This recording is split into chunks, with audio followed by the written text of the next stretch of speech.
She was only flying commercial, an ordinary passenger with a cup of coffee, looking calm and quiet. No one knew her secret. But far above, two F-22 pilots picked up her call sign on their radio, and the moment they heard it, everything changed for everyone on that flight.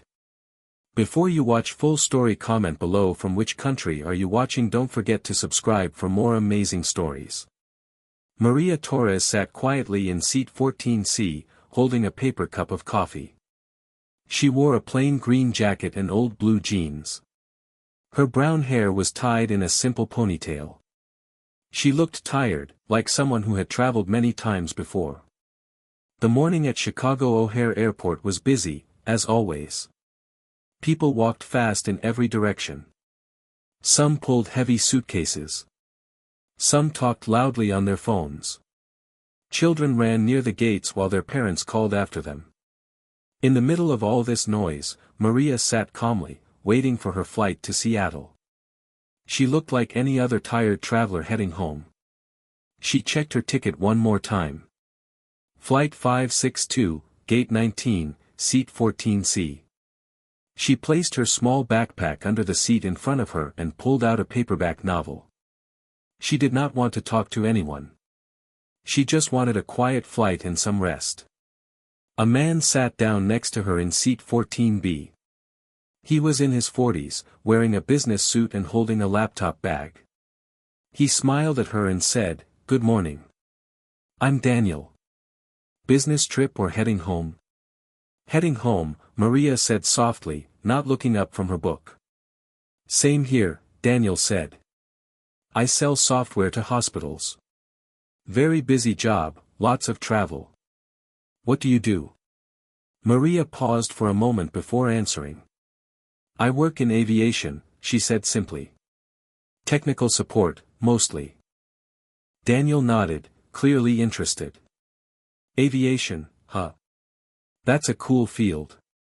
My cousin works at an airport too, in baggage handling.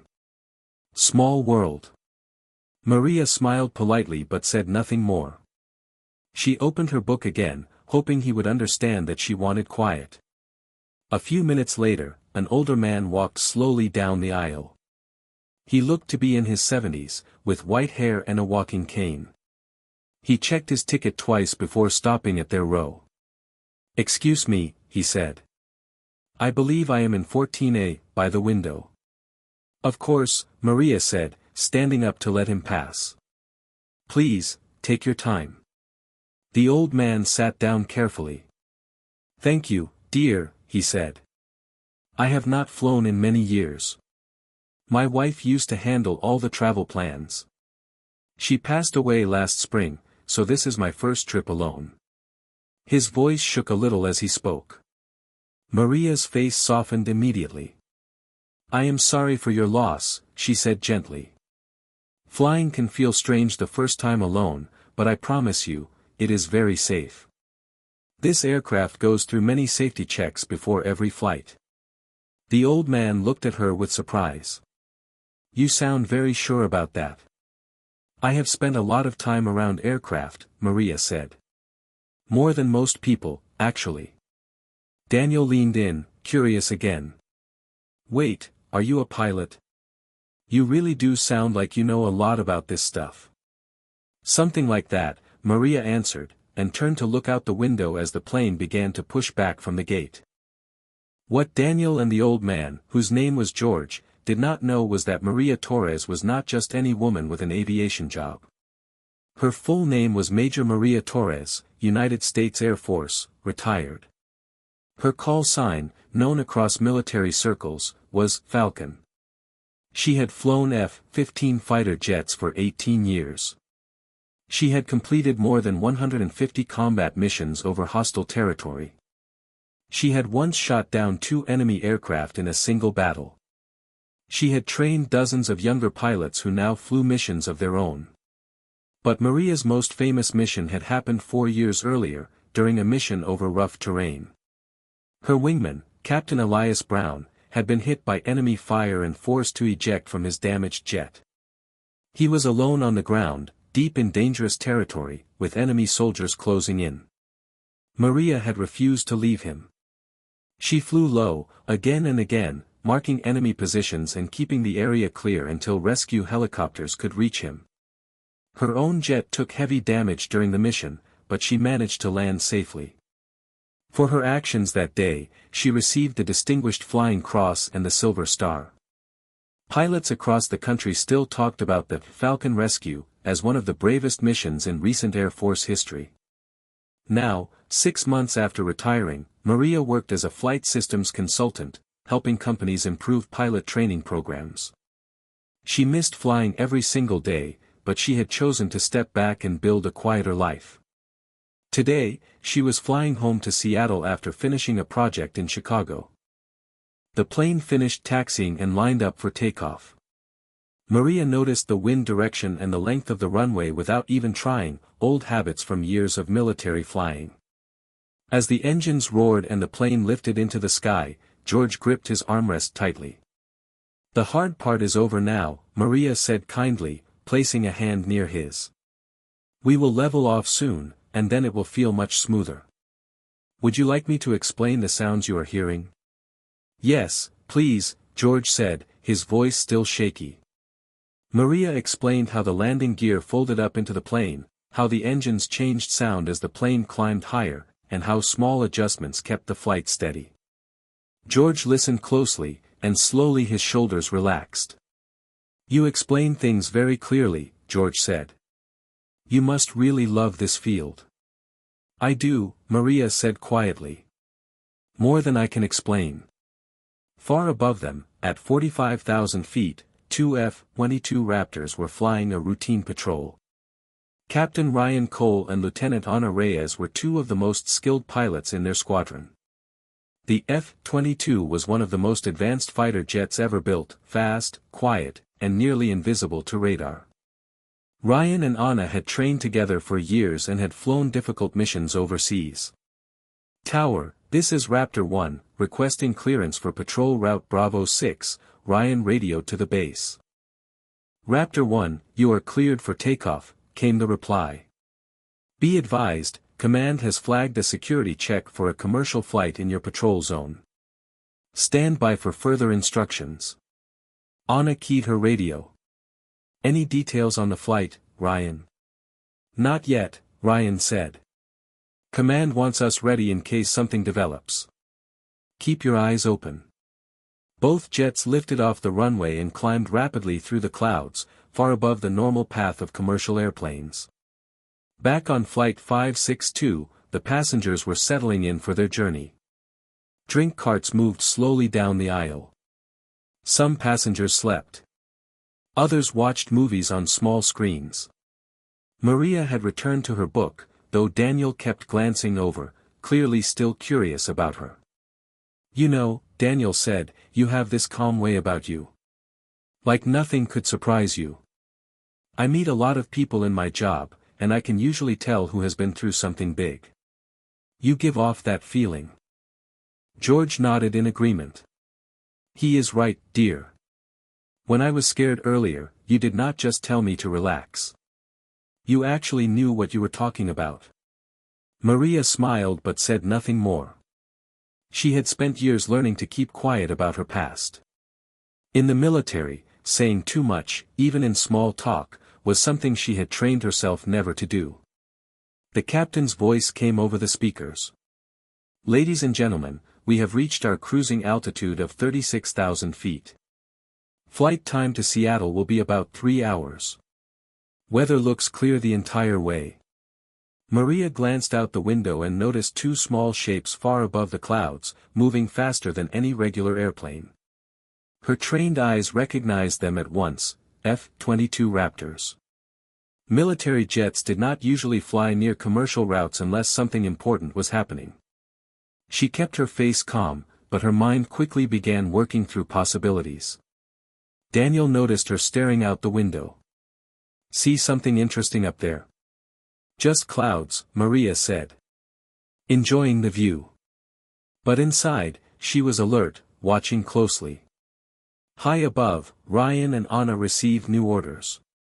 "Raptor Flight, establish contact with United Flight 562, Boeing 737, en route from Chicago to Seattle. We need to confirm passenger information as part of a security review. Anna adjusted her course toward the commercial plane.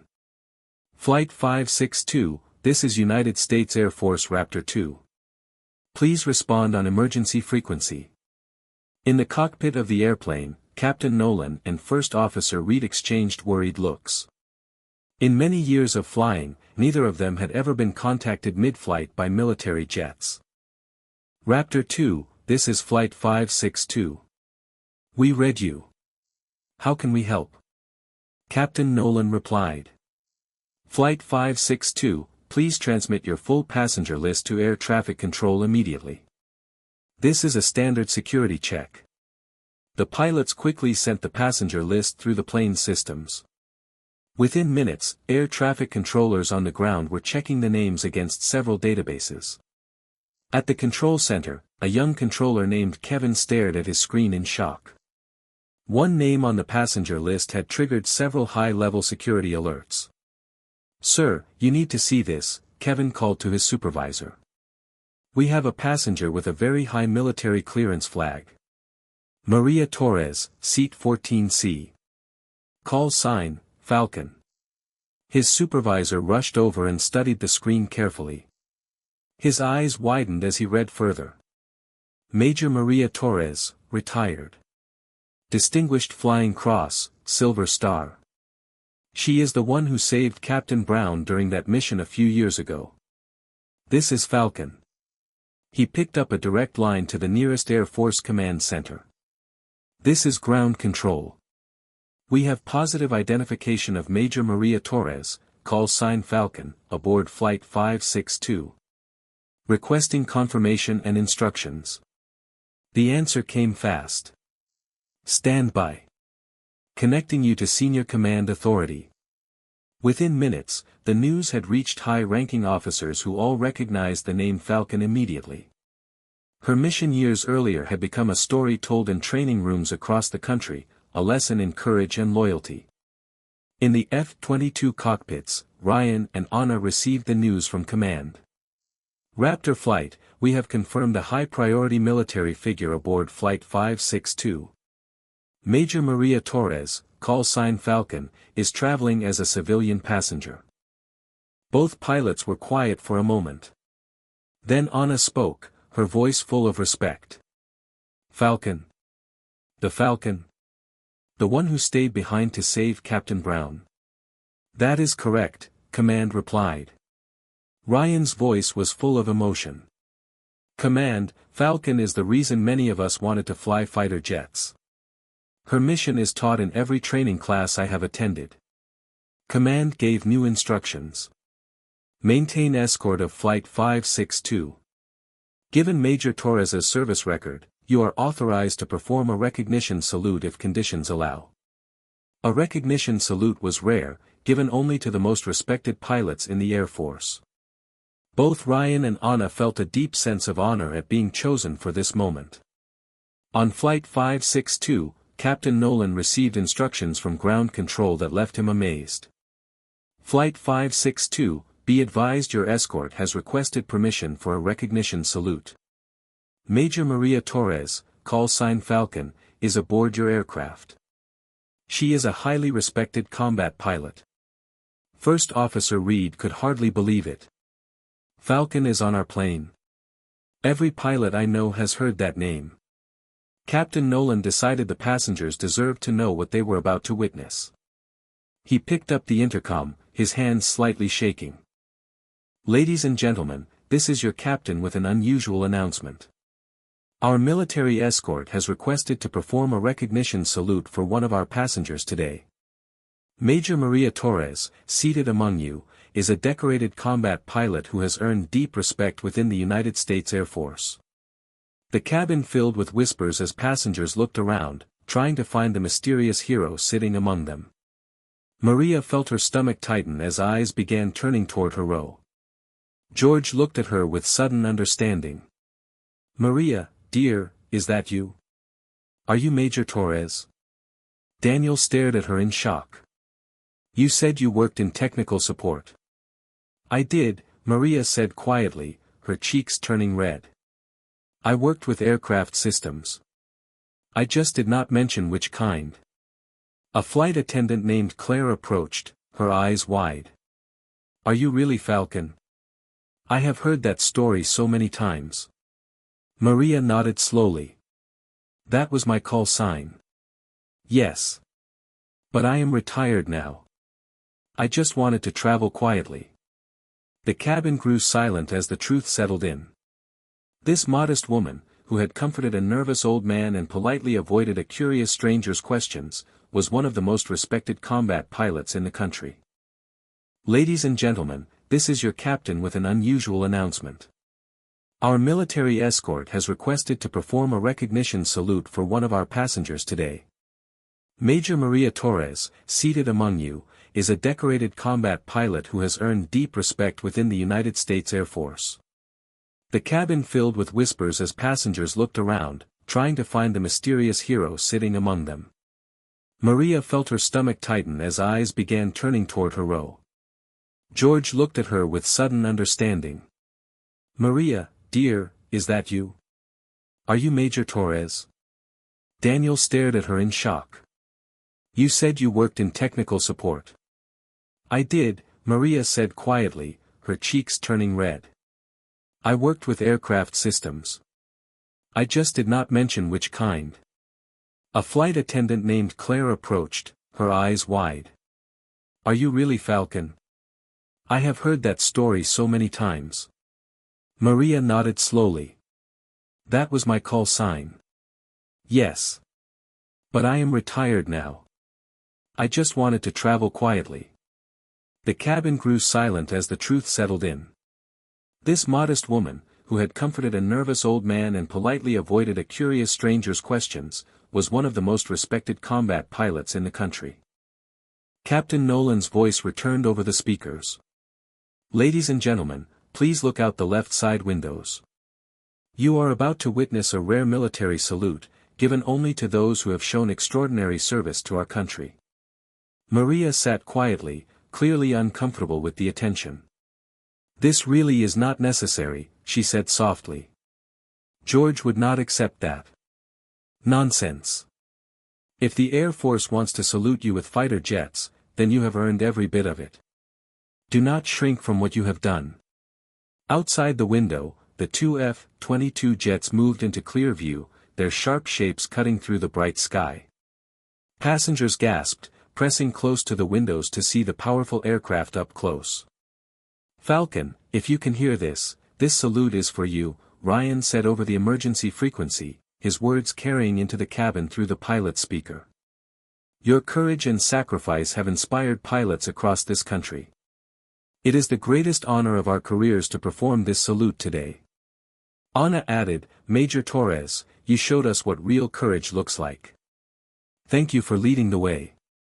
The two jets performed a smooth, graceful roll in perfect formation, a display of both incredible skill and deep respect. Passengers clapped and cheered, moved by the beauty and meaning of the moment. Maria watched with tears forming in her eyes. She understood that this salute was not really about her alone. It was about honoring every person who had served, trained, and sacrificed for something bigger than themselves. As the jets completed their salute and pulled away to continue their patrol, the mood in the cabin had changed completely. Passengers no longer saw Maria as a quiet stranger. They saw her as the hero she truly was, someone who had earned the deep respect of the finest pilots in the country through courage, skill, and quiet dedication. A flight attendant offered to move Maria to first class, but she gently declined, choosing instead to stay beside George and continue easing his worries about flying. For the rest of the trip, she answered questions patiently, shared a few careful stories from her service, and showed the same humility that had made her respected throughout her career. When Flight 562 landed in Seattle, Maria was the last passenger to leave the plane.